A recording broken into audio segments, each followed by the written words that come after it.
আচ্ছা, দুঃখিত।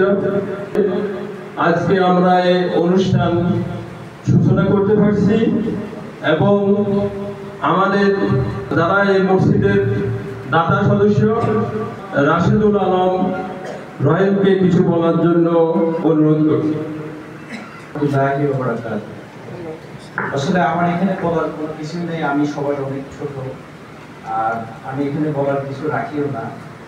শুধু এইটুকু বলবো যে দেশের এবং সমাজের উন্নয়নের কাজে ছোট বড় কোনো বিভাগ থাকে না। যে যেখান থেকে পারে সে যদি একটু অনুদান নিয়ে আসে আমাদের সবার জন্যই ভালো। তো আমার সাথে রাজু ভাইয়ের সাথে আজকে বন্ধুত্ব প্রায় 2 বছর যাবত। রাজু ভাই আমার সাথে প্রায় সময় যোগাযোগ করে, আমি রাজু ভাইয়ের সাথে যোগাযোগ করি। আমার বলে তোমার কি লাগবে, আমি বলি ভাই আমার তো কিছু লাগতেছে না, আমি ভালোই আছি। তো যাক আলহামদুলিল্লাহ, রাজু ভাই আমার এখানে আসবে বা আমাদের মসজিদে ইবাদতখানা এখানে কি করবে এটা আমি কখনো কল্পনাও করি নাই। তো এটার জন্য আমার নানা সভাপতি সাহেব, সেক্রেটারি সাহেব, আমার গোলাপ ভাই, আরো যারা আছে তাদের সাথে আমি আলাপ করে আমি সাকসেস করতে পারছি। এটাই আমার জন্য মনে হয় অনেক কিছু ছোট হিসাবে। তো যাও, আমি আর বেশি কিছু বলবো না, এখানেই আমার কথা শেষ করলাম। যদি কোনো ভুল হয়ে থাকে মাফ করে দিবেন আমি ছোট হিসাবে। আসসালামু আলাইকুম।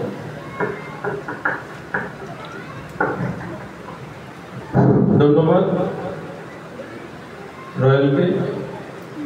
সম্মানিত উপস্থিতি, এই পর্যায়ে আপনাদের সম্মুখে বক্তব্য নিয়ে আসছেন বিশিষ্ট ইউটিউবার, মানবতার ফেরিওয়ালা,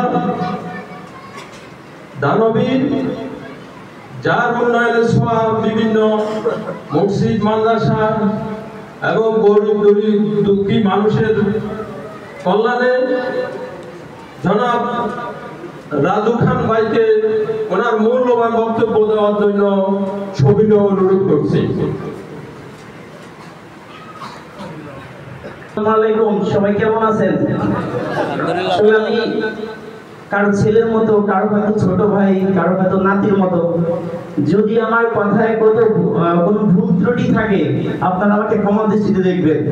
আসলে এখানে আসতে পারবো, আসলে আমিও কখনো ভাবতে পারি নাই আজকে নোয়াখালী আমি আসতে পারবো। আসলে আমি নিজেকে অনেক ধন্য মনে করতেছি যে আজ আমি নোয়াখালীতে আসতে পারছি।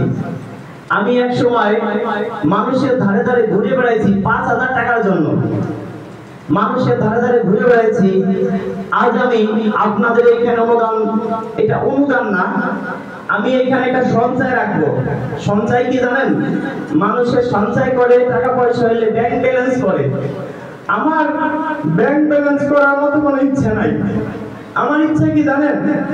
যে আমি মরে যাওয়ার পরে মানুষ যাতে অন্তত পক্ষে বলতে পারে আল্লাহ রে লোকটা কত ভালো ছিল। কেউ না বলুক আল্লাহ রে এই লোকটা মরে গেছে, আমরা অনেকটা বেঁচে গেছি। আমি চাই এমন কাজ আমরা করে যাব, মরার পরেও যেন অন্তত পক্ষে মানুষে বলে আল্লাহ রে লোকটা অনেক অনেক ভালো ছিল। তাই আমি সঞ্চয় করতে চাই, ব্যাংক ব্যালেন্স করতে চাই। সেটা কিভাবে? আজকে যদি এই মসজিদে আমি কিছু একটা করে দেই তাহলে কি হবে? আমি মরার পরে এইটা আমার সঞ্চয় থাকবে, এইটা আমার সঞ্চয় থাকবে। এই সঞ্চয়টাই আমি করতে চাই প্রতিটা জেলায়, প্রতিটা থানায়। এই দোয়াটাই আমি আপনাদের কাছে চাই।